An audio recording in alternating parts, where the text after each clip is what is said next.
Good morning, and welcome back to our Monday morning talks. I'm here with Trevor this morning. Trevor Higgins, he's our worship minister, and we're just going to get right into things. We wrapped up our series yesterday called Be Light, and really this has been a pretty practical series. One of the things I set up yesterday was kind of how this tied into our 3-year vision with Be the One. I also just talked about this really practically was evangelism training for our church. Yep. I really wanted people to understand where this came from, and the idea that it's like, man, if you start praying for people and then you start looking at how to communicate to them that you care and you've been praying for them, and then that goes a step further to you being an example of Jesus in their life, that's evangelism. Yep. And there's not this super secret way to start conversations and navigate them that's the perfect way to introduce people to Jesus, but it's really kind of more than that. It's a lifestyle. And so with that, we've had the prayer challenge, 5:15 prayer challenge. We've had, we've been challenged to start conversations with people. But if there was a takeaway from yesterday that kind of played into that whole series idea, kind of the takeaway yesterday was just, man, if telling people about Jesus and evangelizing kind of makes you nervous and freaks you out a little bit, that's normal. Yeah, you said exciting and terrifying all at once. Yeah. I think that's exactly what it is. Paul said it. He's like, man, I didn't, when I came to you, brothers, in 1 Corinthians chapter 2, I didn't come with lofty speech or wisdom. He said, I came to you in weakness and in fear and much trembling. And he just says, really the power and the message, all of that comes from the Holy Spirit. Yeah. So it was kind of this idea that our best foot forward in evangelism is to go ahead and realize that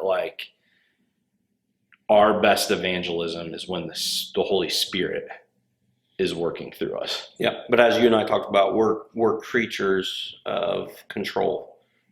We want to control the narrative, we want to control the situation and what we talk about. And so I think that's what you're talking about with exciting and terrifying. The terrifying part is I'm not sure what to say here, or will I have the answers of the people that I'm talking to? And right. It's just it's scary. Well, as we were talking about it earlier, I mean, for me, that's what I fell in love with about ministry. When it really got its hooks in me, when I started part-time at Mount Zion, so the first summer I was there between my freshman and sophomore year of college, it was the first time I had led a group of students on a CIY trip, the first time I had really navigated what a summer in youth ministry looks like, and just all of those things happening. And at the end of the summer, that whole summer kind of culminated in 6 students getting baptized.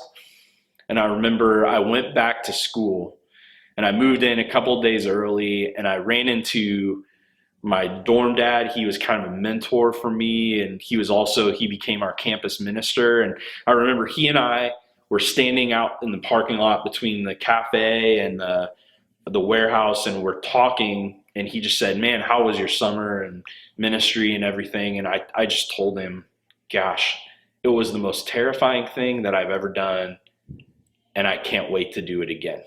I just fell in love with that. And that's what I want our people to kind of grasp and get a hold of, is ministry is so hard and it's so scary sometimes. And it is really nerve-wracking, especially when you consider the weight of it. The weight is people's eternity. Yeah.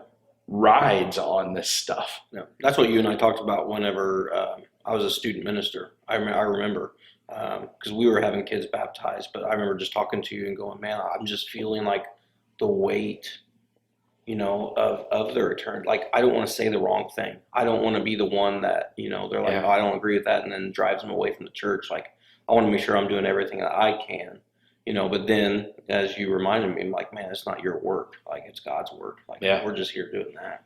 we somehow, the church, like, we need to recapture that. Yeah. That, I talked about it at the beginning of the series. Like, there is no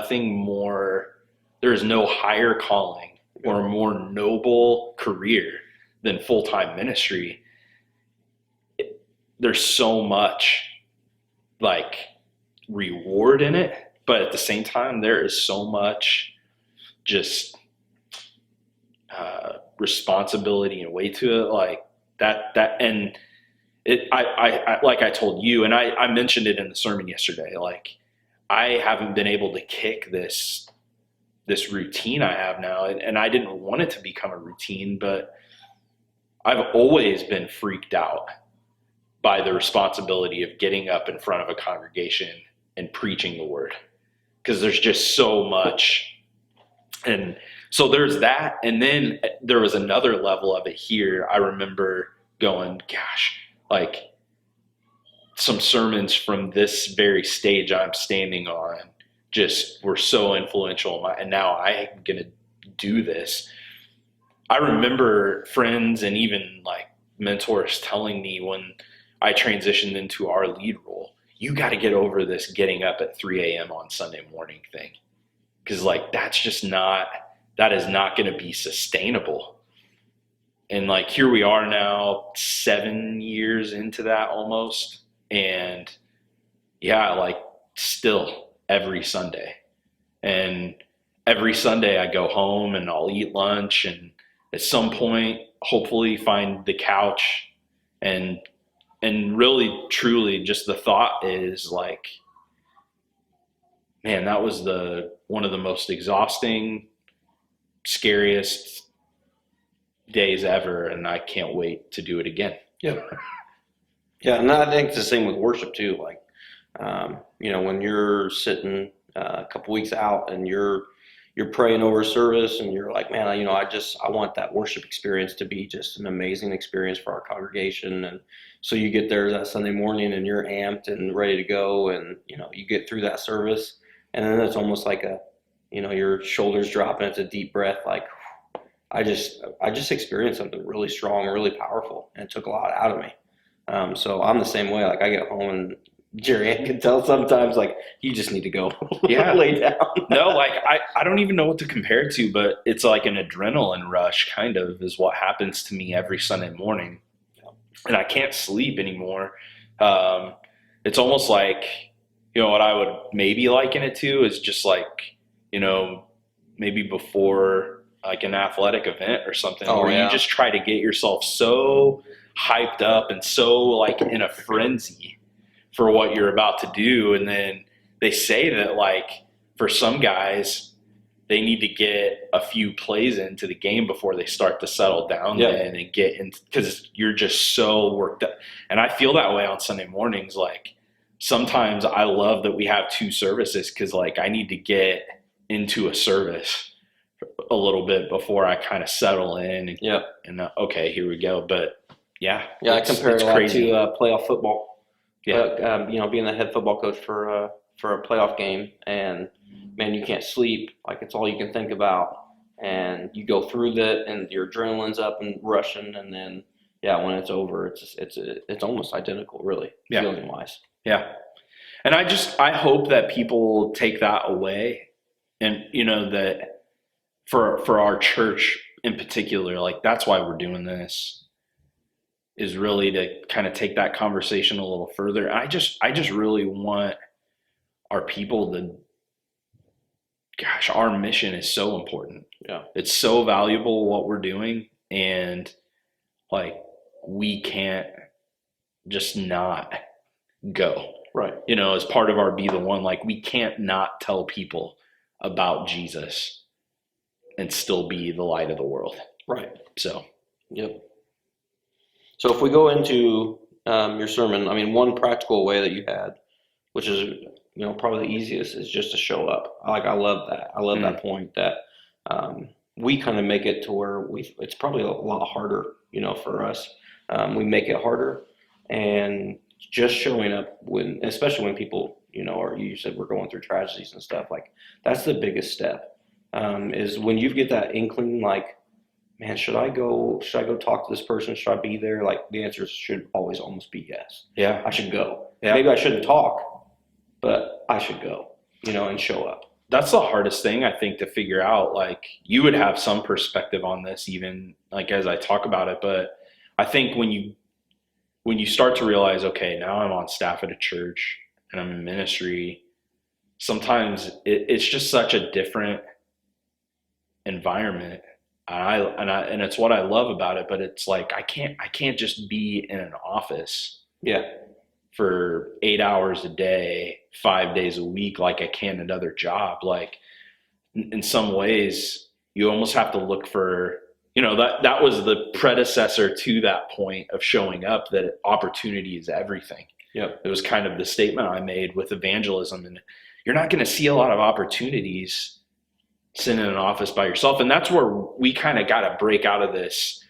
Okay, it seems like everybody's moving on and we're getting past this COVID-19 thing a little bit. And it's like, okay, guys, like it's time to go again. Mm-hmm. Like, so you can't be sitting at home all the time and get great evangelistic opportunities necessarily. Like you have to be with people. Yep. And in some ways, like the encouragement there is like, you've got to be with people who don't know Jesus.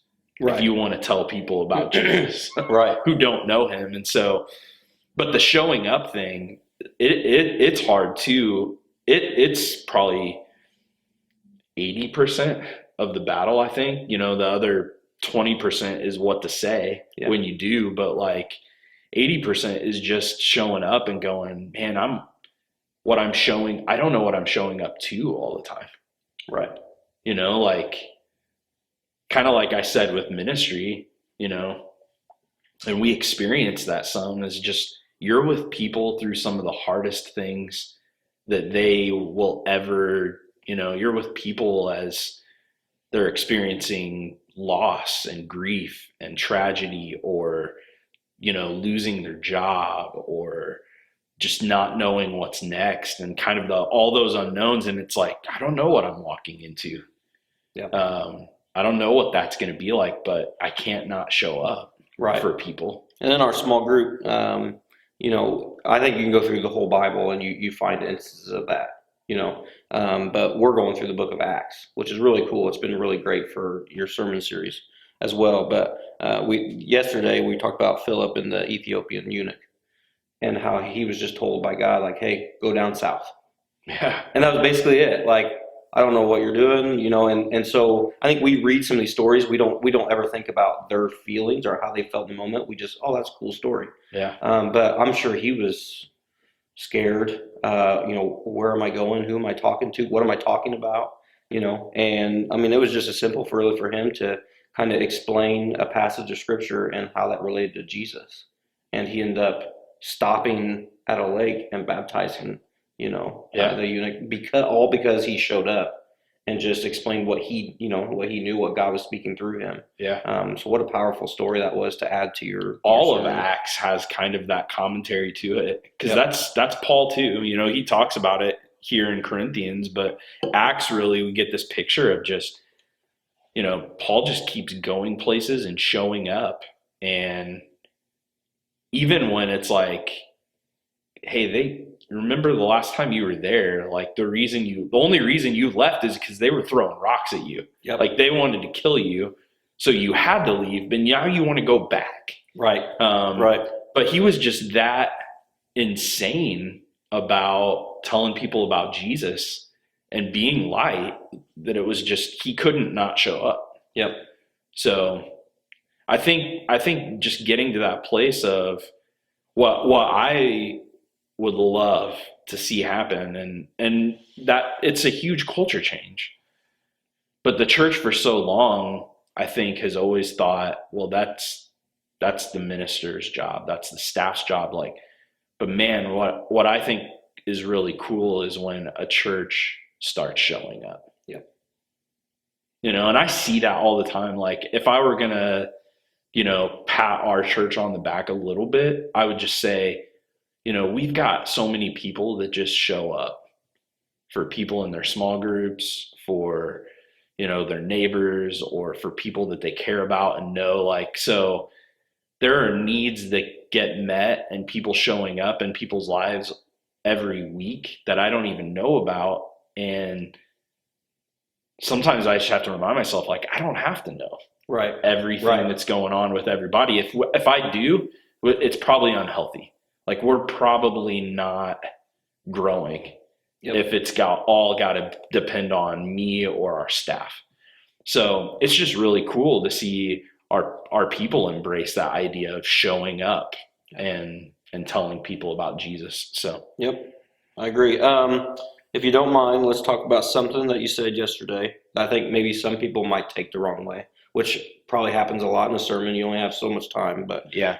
you were talking about speaking with courage, Mm-hmm. and you said, "Do you think God needs you to defend Him?" Now, I know, where you were going at, Yeah. with it, but for some people, I'm sure the thought was, "Well, what do you mean we don't defend like our faith? Like, isn't that what we're supposed to do?" So, if you could kind of maybe go into a little bit more of that, like, what do you mean by when you said, "Do you think God needs you to defend Him?" Yeah. So, gosh, that's really a loaded thing. Yep. In the context that I was talking about it, I was talking about that I think for some people, there's this idea that, like, we have to take a stand. And so we have to stand up for our freedom, and we have to stand up for different things, and that's our job as Christians, and it's like, no, not really. Like, I think sometimes that's less about Jesus than anything that we do. Because it's like, and I want to be even careful about it here as we talk about it, but it's just like, man, my freedom as an American and my freedom in Christ are two different things. Absolutely. And I think we're running into some serious stuff with that, even where it's just like, hey, spouting off on social media about those kinds of, like, just be really careful about that stuff. Yeah. Because it's like, man, I can do that and lose my credibility with people to tell them about Jesus. And then it's just like, well, what did that accomplish, really? Right. Yeah. If I throw my opinion out, if you think you're going to bring someone to Jesus, or even let's go political, right? If you think you're going to change somebody's mind by a Facebook post or a tweet, and that's just not going to happen. Right. Without a relationship, we talk about this all the time. Without relationships with people, Yeah. it's almost impossible to speak truth or to, speak Jesus to them without. There's no one post or one line that you're going to throw out where someone's going to go, "Oh, okay, yeah, I'll find Jesus now." For sure. I mean, it's just something you learn too. Like, I've at 3 different churches now and working with tons of different staff at those churches and stuff. Like, it's one of the things that I've learned even as a leader of staff now, and trying to set that example and tell, like, you have to put in the time and have the cachet with people. Yep. For them to really take what you say seriously sometimes. And man, to just assume that it's like, no, like, you should just respect, no, people just aren't going to do that. Right. Yeah, it'd be cool if they did, but like, it doesn't just come with the territory. Like, people, you have to let them know that you care. Yep. Before what you say even really is going to matter that much. And so just some of those things, like, I was talking to Mark this morning about my sermon, and I was like, did I go too far? Because I even took it farther than that. And at one point I said, in some ways, the best advice some people could get for evangelism today is to shut up. Mm-hmm. Like, shut your mouth and just show up and love people. And then speak when you're called on. Yep. Like, speak when the opportunity's there then. But, some of us, like, our words precede us. Yeah. That reputation goes before us, and then it's just like, some people are just turned off. Yep. and they don't want any part of it. But the statement you brought up, back to that, it was just like, gosh, we get so caught up in this, like, but I have to defend, and this is changing, and I don't know but no, God does not need my defense. Like, God does not need me to defend him. In fact, I said, like, what Paul says here about evangelism, he just said, I came with much fear, with much trembling. My speech and my message weren't in plausible words of wisdom, but in demonstration of the Spirit and of power, so that your faith might not rest in the wisdom of men, but in the power of God. And so he just says, like, no, actually, God doesn't need me to defend him. I need him to speak through me. Yep. So God doesn't need me speaking on his behalf. I need him speaking on mine. That changes your whole approach. And you think about Paul then, and it's like, he's the perfect example when he says things like, I became all things to all people. And, the only time Paul used his Roman citizenship was when he was using it to leverage that relationship to tell more people about Jesus. Otherwise, he didn't talk about that. And it's just, gosh, so, man, I